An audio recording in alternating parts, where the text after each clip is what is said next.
আগামী নির্বাচনে ইভিএম এর ব্যবহার থাকছে না বলে জানিয়েছেন নির্বাচন সংস্কার কমিশনের প্রধান ডক্টর বদিউল আলম মজুমদার।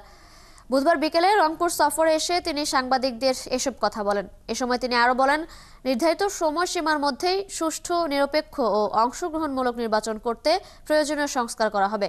যেহেতু অন্তর্বর্তীকালীন সরকার কারো পক্ষের না, তাই অযাচিত কোনো চাপের মুখেও তারা পড়বে না।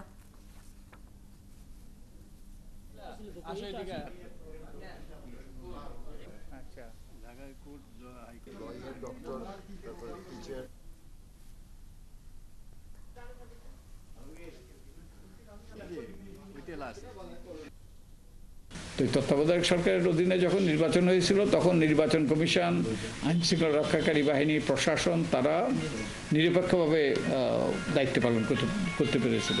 তো এখন অন্তর্বর্তীকালীন সরকার ক্ষমতায় আছে, তারা এই যে